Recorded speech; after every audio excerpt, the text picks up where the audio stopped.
కాంగ్రెస్ ప్రవేశపెట్టిన సంక్షేమ పథకాలతో రైతులకు గౌరవం పెరిగిందన్నారు ఎమ్మెల్యే రాజ్ ఠాకూర్. జంగమాలో ధాన్యం కొనుగోలు కేంద్రాలను ఎమ్మెల్యే ప్రారంభించారు. ఈ సందర్భంగా ఆయన మాట్లాడుతూ ఎలాంటి కటింగులు లేకుండా వడ్ల కొనుగోలుకు పకడ్బందీ ప్రణాళికతో ముందుకు వెళ్తున్నట్లు తెలిపారు. తాను ఎమ్మెల్యేగా ఎన్నికైనప్పటి నుండి ప్రస్తుతం 4వసారి కటింగ్ లేకుండా కొనుగోలు జరుగుతున్నట్లు తెలిపారు. వడ్ల సెంటర్లలో ఎలాంటి అవినీతి వ్యవహారాలు జరగకుండా ఎప్పటికప్పుడు తాను డేకకళ్లతో పర్యవేక్షణ చేస్తానని తెలిపారు. గతంలో బీఆర్ఎస్ పాలనలో కటింగ్ల పేరిట రైతులను నిలువున ముంచారని ఆవేదన వ్యక్తం చేశారు. 6 కాలం కష్టపడి చెమటోడ్చి పండించిన రైతుల కష్టార్జితాన్ని గత ప్రభుత్వంలోని పెద్దలు కటింగ్ల పేరిట ఏ విధంగా అవినీతికి పాల్పడ్డారో ప్రజలందరికీ తెలుసన్నారు. తాము పూర్తి పారదర్శకంగా రైతులకు న్యాయం చేకూర్చేందుకు పని చేస్తున్నామని తెలిపారు. సెంటర్లోకి ధాన్యం తీసుకువచ్చి టక్ పట్టీలను పొంది రైతులు నిర్భయంగా ఉండవచ్చని, 48 గంటల్లోనే వారి ఖాతాల్లో డబ్బులు జమ అవుతాయని ఎమ్మెల్యే తెలిపారు. రుణమాఫీ, సన్నవడ్లకు బోనస్ వంటి సంక్షేమ పథకాల వల్ల రైతుల కుటుంబాల్లో ఆనందం వెల్లివిరుస్తుందని తెలిపారు. 8వ నుంచి 11వ దశాబ్దంలో ఎప్పుడో కాకతీయుల కాలం నిర్మించినటువంటి చరిత్ర. పవిత్ర గోదావరి నది తీరాన గొప్పగా ఒక అత్యంత మహిమ కలిగినటువంటి త్రిలింగ లింగేశ్వరం ఆలయం అంటే శివుడు, 3 శివులు ఉంటారు. అదే మాదిరిగా ఇంకోవైపు కలిపి భీమేశ్వర ఆలయం కూడా అక్కడక్కడ అద్భుతంగా 3-4 లింగాలు ఉండేటివి. దురదృష్టవశాత్తు మైన్స్ బ్లాస్టింగ్ల ద్వారా అవి కూలిపోవడం జరిగింది. పూర్వం ఎప్పుడో ఆర్కియాలజీ కొంత దాన్ని చేసినారు. ఇప్పుడు కూడా శిథిలావస్థలో ఉంది. మొన్ననే బ్రహ్మాండంగా ఈ రామగుండం ప్రాంతం అంతా కూడా పునర్నిర్మాణం జరగాలి, నవనిర్మాణం జరగాలి. ఈ ప్రాంతంలో ఉన్న కుటుంబాలు అన్నీ కూడా బాగుండాలి.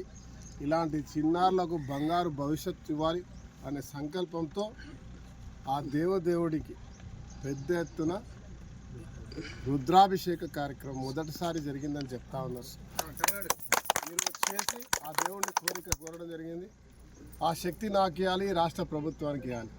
రేవంత్ రెడ్డి గారు, బట్టి విక్రమార్క గారు, శ్రీధర్ బాబు గారు, మా ప్రాంత నాయకులు, నేను కోరడం జరిగింది. ఈ ప్రాంత అభివృద్ధి జరుగుతూ ఉంది. జనగామ కూడా బ్రహ్మాండంగా చేస్తాం. ఇక్కడ సివరేజ్ ప్లాంట్ కూడా ఇక్కడే కడతా ఉన్నాం. పక్కకి 5 సివరేజ్ ప్లాంట్లలో ఇక్కడ ఒకటి, సింగరేణి నుంచి ఇప్పుడే వెళ్ళొస్తాను 25 కోట్లతోటి. ఇవన్నీ చేస్తున్నాం. ఇంకా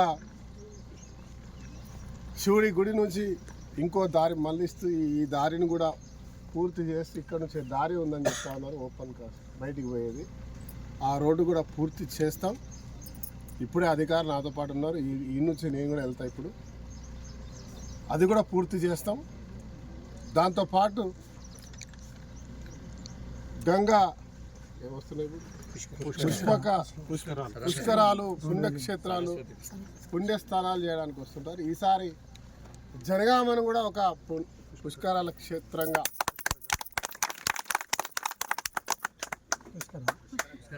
లేదా అని ఆలోచనలు ఉన్నాం, కానీ ఆలోచనలు మాత్రమే ఉన్నాం. ఆచరణ రేపు చెప్తాం. పనేసియా మెరిడియన్ హాస్పిటల్స్ ప్రతి సామాన్యుడికి అందుబాటులో అంతర్జాతీయ వైద్య ప్రమాణాలతో వైద్యం, 24 గంటల అంబులెన్స్ సర్వీసుతో పాటు అత్యవసర సేవలతో ఏర్పాటైన చికిత్సా విభాగం. మా దగ్గర గుండె సంబంధిత, మూత్రపిండ, కాలేయ, కంటి జబ్బులకు, మోకాళ్ల శస్త్ర చికిత్సతో పాటు కోవిడ్-19, బ్లాక్ ఫంగస్ వంటి వైరస్లకు, అన్ని రకాల ఆరోగ్య సమస్యలకు నమ్మకమైన అత్యాధునిక వైద్య చికిత్సను అందిస్తున్న హాస్పిటల్ పనేసియా మెరిడియన్ హాస్పిటల్స్. మీ ఆరోగ్య సమస్య ఏదైనా ఇప్పుడు పరిష్కారం సాధ్యం. సంపూర్ణ ఆరోగ్యం కోసం సంప్రదించండి Panacea Meridian hospitals, opposite Beeramguda Kaman, RC Puram, Sangareddy district, pin code 502032. సంప్రదించాల్సిన ఫోన్ నెంబర్ 0845524177 మరియు 7893757770.